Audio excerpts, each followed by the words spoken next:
Hello, familia. I am really honored to be participating with y'all on this Love for Immigrants platform. I hope that the answers to your questions are useful and helpful for your mission, which I truly believe in. We all have the right to have access to wellness and well-being, and I am really happy to be a part of this. So I'm going to record my answers and hopefully this helps. There are two questions here that I believe are very similar, so I'm going to try to actually answer them together. The first one is, you collaborate with other artists to create wellness workshops. What inspired these projects? And then the second question is, in your practice, you are also curious about other ways of bringing well-being to your clients. Can you speak a little about this learning journey? So I do feel that those questions kind of come together because we're talking about other ways besides, I'm assuming, talk therapy, in helping us heal and helping us, really deal with our wounds. And that really does many times require bringing other artists, or I like to call them healing practitioners, healers that are in different areas and different focuses, because I really do believe that our wounding comes a lot from kind of like breakages in our society. There's a lot of holes, there's a lot of places where people kind of fall in the cracks, so to speak. And this is where a lot of our wounding happens, because there is a lack of community, there is a lack of harmony, there's a lack of wholeness. And so when you bring other artists into a space to add on top of talk therapy, if that's the modality that you choose, then there is a lot of collaborative efforts in looking at an issue from multiple lenses. This is a very much holistic approach. This is very much what I believe in. Just intuitively, instinctively, I have always believed that talk therapy can only get us so far. So to add on, whether you're working with creative arts, expressive arts, bringing in alternative methods, we're talking about Reiki, energy healing, movement therapies like yoga and dance therapy are really a nice way to kind of look at a person from a mental and a physical perspective, as well as a spiritual perspective. Because for the most part, if you identify with the immigrant family, you understand that our roots are very connected to this concept of holistic wellness, of being able to tap into even nature to provide us with the healing techniques and wisdom that we need. And so for me, I am a psychotherapist in private practice doing talk therapy, but I've also been trained in dance movement therapy, and really believe that for people with very specific traumas can benefit from coming back to their body, to reclaiming their body and reclaiming their space. And so all of this can really work beautifully together, especially if you have the right team who are motivated and inspired to help others. So that was kind of like my process from the beginning, very much wanting to look at a person from a holistic perspective and really believing that I by myself can only do so much. And so to build a team of people who are like-minded, who are wanting healing for our people, can come together and really offer their expertise in a very beautiful way. So I always encourage, even if you're not even talking about mental health and just medical health, that you are connecting with teams of doctors that are okay with collaborating with each other, that are okay with, fusing and harmonizing their notes, their feedback. And I think that that helps us also just feel safe and not so fragmented. So that's the first question. The second question, what are some coping mechanisms that people can manage their stress and other mental health conditions during the COVID-19 pandemic? So there are a lot of things that can help us ground. I think that right now, any grounding activities can be extremely helpful because we are feeling very shaken up. We are feeling very much like we're walking in the unknown almost every single day. And so anything that can help us feel grounded is very, very much going to be helpful. And doing that on a consistent basis is even better. So grounding activities, breath work, breathing exercises. You can download apps like I Breathe on your phone, and actually will help you do the counts and the numbers of your breath. You can also look up breathing exercises on YouTube. There is a lot of free information out here.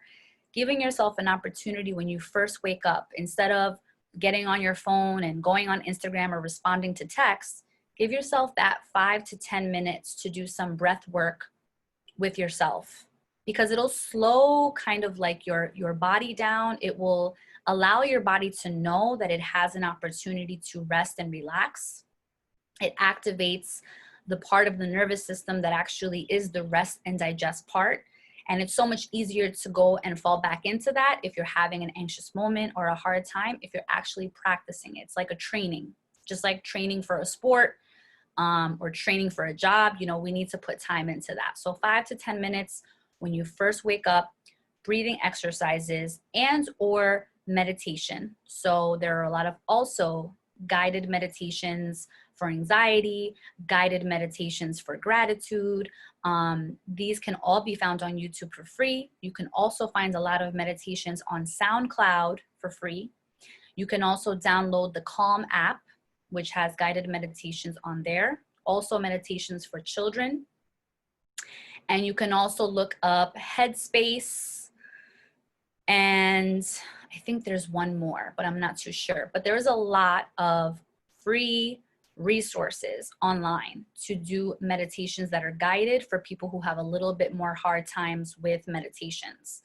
So breathwork and meditation, major. If you're not so into meditation, which is understandable, it's a very, difficult concept for a lot of people, you can do grounding activities like walking. Walking, at least once a day can really help de-stress you. It can also, literally walking on the ground, very grounding. Even better if you can put your actual bare feet in grass and sit down and do some breath work. That can be very grounding. So activities that allow you to kind of just be connected with the earth can be very, very powerful. Going to the beach, maybe sitting on the sand, getting yourself a nice little cleanse, a little bath in the ocean. All of these things that are allowing you to interact with the earth can be very grounding activities. Writing, you're taking a pen or a pencil to paper, right? And you're actually writing down, you know what, I actually had this dream last night. These are the details. Or I had this conversation with this person and I felt XYZ. Or wow, I'm really proud of myself that yesterday I felt like I didn't have any really bad anxiety, or I actually was able to, do XYZ on my to-do list that I've been struggling with. So literally writing just your thoughts, things that are coming up, can really help you figure out where you're standing. Grounding. So lots of grounding activities. Yoga. Even the simplest beginner's yoga can be super beneficial for everyone. I call it a fancy stretch, many times. And there's obviously like a lot of experts in yoga that do all different kinds of levels. But even if you just do like the basic beginners, that if you did that once a day for 10 to 15 minutes, it will absolutely help grounding and help the anxiety that's coming up around COVID. Running also. I said walking, but I prefer running. I like to go running before my workout because that becomes my kind of like my warm up. And so that can be very, very helpful, and I think it's important to write because you can kind of check in with your progress and see where you started, where you are, how far you want to go. And we really can't change direction if we don't know where we're standing. So right now, anything that can ground you, talking to someone that you trust. Some of my patients, I've asked them to talk into their voice notes, you know, if they feel like they need to vent and they don't feel like they can really share some of this stuff with other people. Definitely sharing what you're going through over your voice notes can be very liberating. And you always have the option to check back and listen and see if you're kind of in the same place, if you can extend compassion to yourself while you listen to yourself. And also, if you're not feeling that way anymore and you feel like you've let it out, you can delete it as another form of cleansing, allowing yourself to feel your emotions, crying when you need to. I mean, we're in a very difficult time right now, so we shouldn't be expected to do everything as scheduled, so to speak. I like this question here. Can you give me an example of a time you saw art help people heal? I'm going to give myself as an example. When I first started my dance therapy training, they basically required us to be our first subjects. So we were very much in this kind of like self-analysis place in terms of movement. And I realized that I was harboring a lot of anxiety in my body. In certain places, I noticed where I was holding it, because movement allowed me to see like, oh, wow, like I really, you know, I'm really kind of hunched in this way, or I'm, you know, keeping myself small, or I'm, you know, I'm almost walking around like I'm scared. And so dance really, or movement therapy really allowed me to see that in myself, which was very eye-opening and also very hard, right? Because when we're facing some of our more challenging parts, it's not always pretty. But what I found also in movement therapy was that it also provided me medicine to the wound. So the wound being anxiety from, you know, my past, from experiences, but also being able to use my body to reclaim my space, to change direction of how I'm moving, to be more governing of my space and my body, was very empowering. And it helped me to move through anxiety more, to help me move to empower myself, to feel more confident, to not feel so scared, to be more open. You know, I think even it allowed me to move into this space of, there's I think a yoga pose that's like, it's like, I forget the name of it, but you pretty much like, you know, hold your chest out, or you hold your heart space open wide.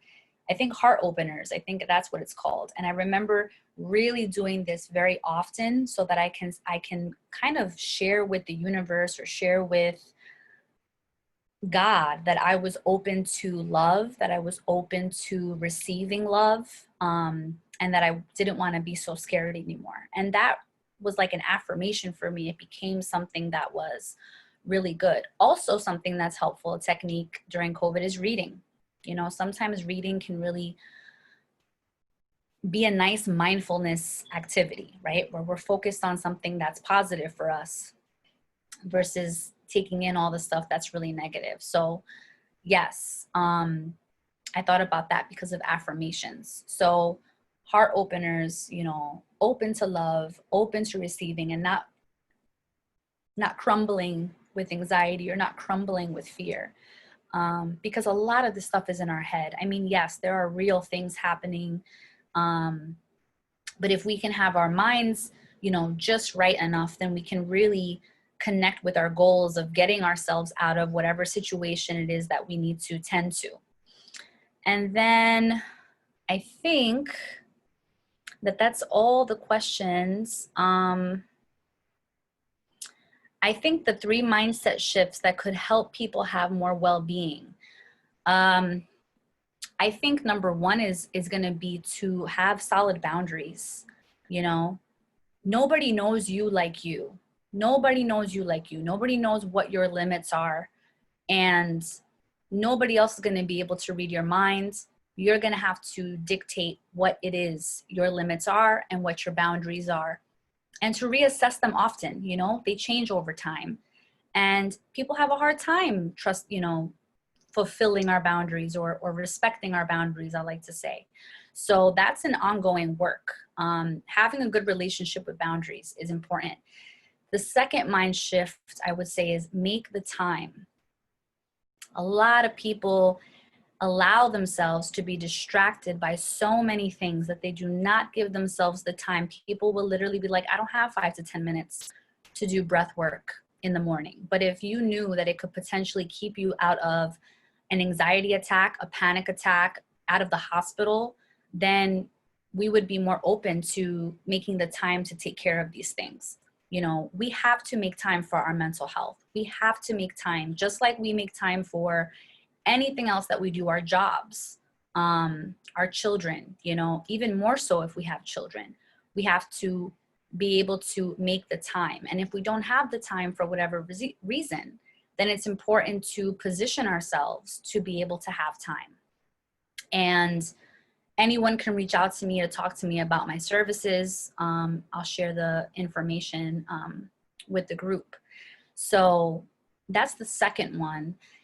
And I think the third one is going to be like, it's okay to feel what you're feeling. You know, it's okay to have bad days. It's okay to feel like you're struggling sometimes. You know, I think a lot of people feel a lot of shame around that. And I think that COVID is allowing us the place to be human and to remind yourself that it's okay. Like, always seek grace and compassion in your dealings with healing, and you'll go far. You know, one quote that I heard a long time ago that it always stuck with me was that God has a comprehensive view. God has a comprehensive view. That means that not one person has the answers for every single person or for a majority of people. For the most part, we all need each other to share information, to engage, to be in community. And it's important that we understand that now more than ever. You know, trying to do things all on our own is not going to work moving forward. And so find the places that support you, find the friends, find the family that supports you. And sometimes it's not your direct family. Sometimes it's family that you create, and that's okay too. So I hope this was helpful. I hope that you can take some of these ideas and concepts and give yourself the opportunity, the grace, the time to implement something, even if it's one thing that I mentioned. It could be extremely helpful. Find a team of collaborative healers. Find a team of people who are willing to work with each other to help you. In my office right now, we're really combining massages, energy work, and talk therapy. And it's been extremely helpful for our patients who are down to do the work. You know, that's kind of the most important thing. You got to be willing. So may you be willing. Willfully, this is helpful for you and you continue to grow and evolve on your journeys. I'm going to end with that. May you be well.